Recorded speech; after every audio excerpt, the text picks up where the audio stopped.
segunda entrevista, Jorge. ¿Qué tenemos? Avanzamos y ahora tenemos en espera. Le agradecemos infinitamente por haber esperado. Estamos, como vemos, con varios temas en Ecuador y uno fundamental que continúa generando, yo creo, investigación, análisis y datos de por qué organismos como la Asamblea Nacional deben tomar decisiones mucho más contundentes para la protección de los derechos de las niñas y las mujeres. Ya tenemos en pantalla y le damos la bienvenida a Jimena Casas. Ella es investigadora de las Américas de la División de Derechos de la Mujer de Human Rights Watch.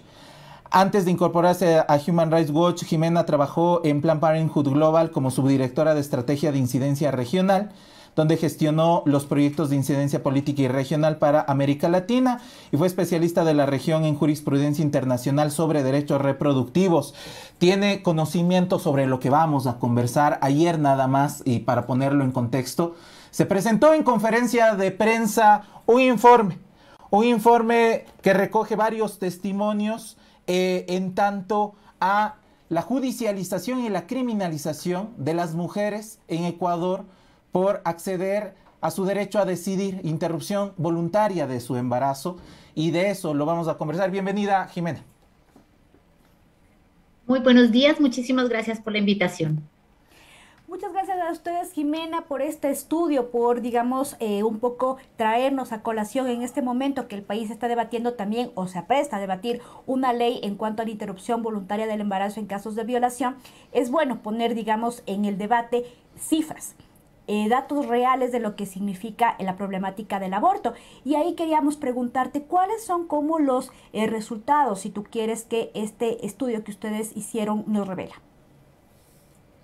Bueno, el informe que lanzamos el día de ayer es un informe de 128 páginas en donde se analizaron 148 casos desde el 2009 al 2019 de procesos contra personas que fueron judicializadas por aborto. Así que documentamos cuál era el impacto de esa criminalización del aborto en la vida y en la salud de las mujeres y las niñas. Y encontramos que en estos 148 casos vimos que se estaban afectando derechos humanos, particularmente al debido proceso, al secreto profesional, a la vida y a la salud de las personas que estaban siendo judicializadas. Encontramos que el 81% de estos casos eran en contra de mujeres y de niñas. El 14% se dirigía a los acompañantes hombres que ayudaron a estas mujeres a interrumpir el embarazo y el 5% contra los profesionales de la salud. Llama la atención que de los 148 casos, las mujeres que están siendo judicializadas son principalmente mujeres pobres. Son mujeres indígenas y mujeres afrodescendientes.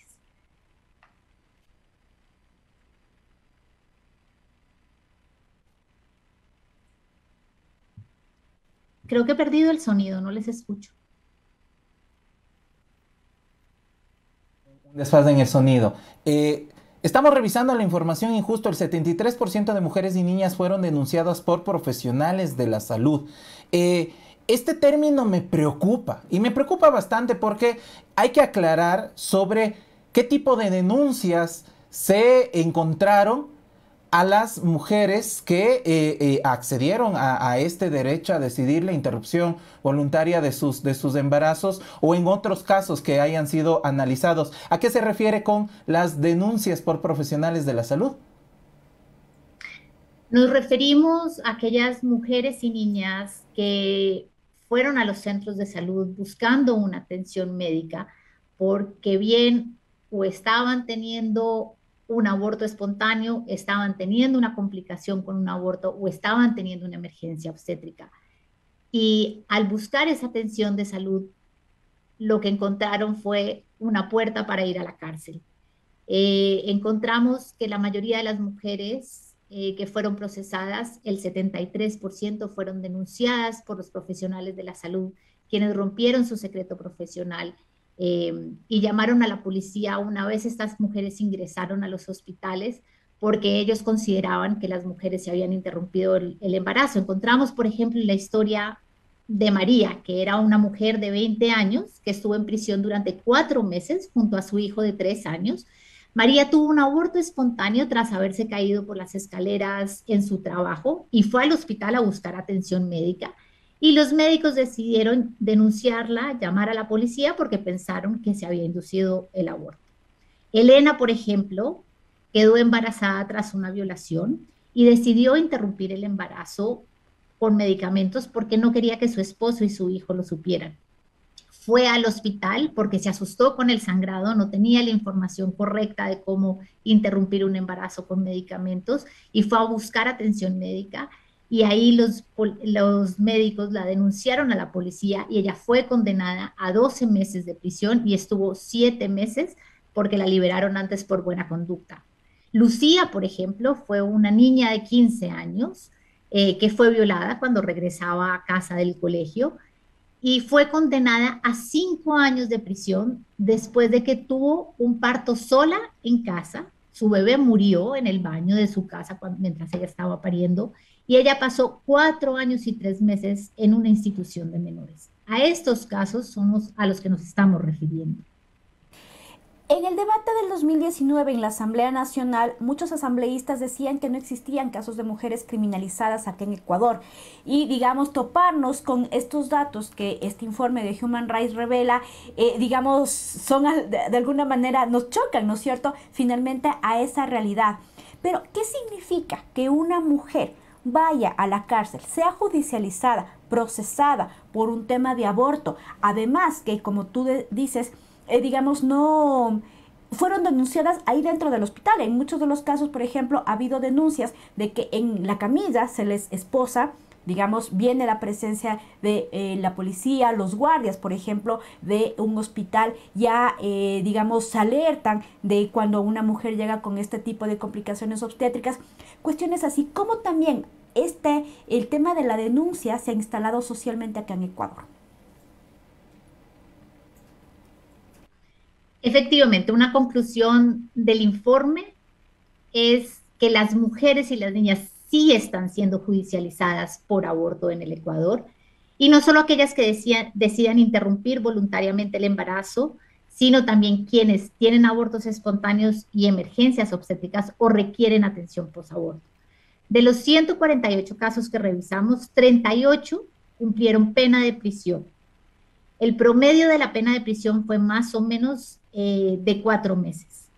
Y las mujeres y las niñas judicializadas experimentaron violaciones de sus derechos tanto al secreto profesional, como tú bien lo mencionabas, y al debido proceso, así como enfrentaron obstáculos muy importantes para poder acceder a una representación legal de calidad. Por ejemplo, además del 73% que fue denunciada por el profesional de la salud, encontramos que en 99 de los casos analizados, la policía interrogó a la mujer en el hospital sin la presencia de su abogado, lo cual es contrario a las normas específicas del Ecuador que protegen y que exigen que nadie puede ser interrogado por la policía sin la presencia de un abogado.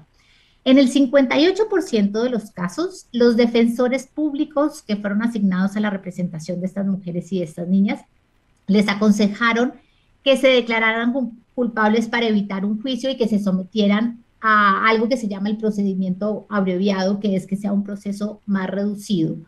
Pero cabe destacar que las acusadas que se sometieron a estos procedimientos abreviados, pensando que así iban a tener penas más reducidas y que no iban a ir a la cárcel, tuvieron más probabilidad de cumplir penas de prisión. Cerca del 81% de las acusadas en procedimientos abreviados cumplieron penas de prisión en comparación con el 19% de las acusadas que se enfrentaron a un juicio. Digamos, uno de los argumentos también de varios grupos, digamos, que se oponen al tema del aborto, ha sido que debería más bien subirse la condena hacia los violadores y, digamos, permitir que las niñas, mujeres, incluso violadas, terminen sus embarazos. Ahora, algo que llama la atención, evidentemente, es que estamos hablando también de niñas criminalizadas. ¿Qué significa? Ustedes hicieron, digamos, este estudio no solo que contabiliza casos, sino también un poco que habla sobre las consecuencias finalmente en la vida de estas mujeres. Coméntanos qué significa para una niña haber sido juzgada, criminalizada y estar en la cárcel por aborto. Aparte de estas vulneraciones al debido proceso y al secreto profesional, lo que hay es una ruptura total a un proyecto de vida. No solamente por lo que significó un embarazo producto de una violación, no solo por las consecuencias que deja una violación en una niña, sino el hecho de tener que pasar por todos estos procesos y de, por ejemplo, en el caso de Lucía, ella decía a su psicólogo, no entiendo por qué me están tratando así. Y terminó con una secuela, según su psicólogo, de depresión bastante importantes, que lo que hacen es que rompen todos esos proyectos de vida que ellas puedan tener, inclusive con las mujeres que tuve la oportunidad de conversar, que pasaron por estos procesos, quedaron con mucho temor. Tuve la oportunidad de conocer el caso y de conversar con Soledad, una mujer adulta que tuvo su primer embarazo totalmente deseado y planificado con su pareja. Tuvo una complicación, ella nunca había ido a un control prenatal porque no sabía que era necesario, había visto que en su casa todas parían en casa. Y ella fue condenada y llevada a la cárcel por supuestamente haberse querido inducir un aborto. Y cuando ella sale de toda esta experiencia, en su segundo embarazo, ella me dijo, tenía tanto temor de ir al médico para que me hicieran esos controles prenatales que no quise ir. Y ella estaba sufriendo en su segundo embarazo un embarazo de riesgo.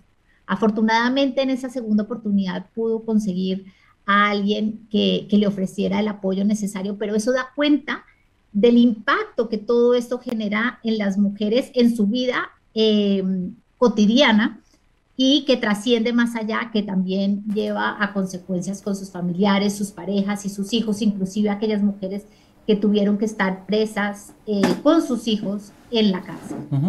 Les recordamos a nuestros amigos y amigas, estamos hablando de la presentación de este informe que se llama ¿Por qué quieren hacerme sufrir otra vez? Y se refiere a esto y quisiera cerrar esta conversación, Jimena. ¿Cuáles son las recomendaciones que al final de este informe de recabar testimonios, datos, información verídica sobre varios casos en Ecuador? Y a mí me ha quedado súper claro y debo confesar, tenía como más centrado este tema de la interrupción voluntaria del embarazo, pero también tiene que ver con esto que ya has hablado, también de abortos espontáneos y emergencias obstétricas. ¿Cuáles son las recomendaciones desde los organismos internacionales, en este caso desde el informe que se da? Bueno, teniendo en cuenta que la conclusión principal que podemos decir es que legalizar el aborto es una cuestión de derechos humanos y de salud pública, porque hemos visto que las leyes restrictivas lo único que hacen es obligar a las mujeres, especialmente aquellas en situación de vulneración, a realizarse abortos inseguros. Es importante que los legisladores y el gobierno del presidente Guillermo Lasso usen esta oportunidad que están teniendo en este momento en la Asamblea Nacional para poner fin a una política cruel y de sumarse a los países de todo el mundo que están introduciendo reformas en su legislación para facilitar el acceso al aborto en consonancia con sus obligaciones de derechos humanos, en consonancia con los estándares de derecho internacional y con el reciente pronunciamiento de la Corte Constitucional. Como mínimo, esperamos que Ecuador garantice el acceso efectivo al aborto legal, que en estos casos son cuando la vida o la salud de la mujer está en riesgo y en los casos de violencia sexual, y deje de judicializar a las mujeres y a las niñas que buscan una atención médica.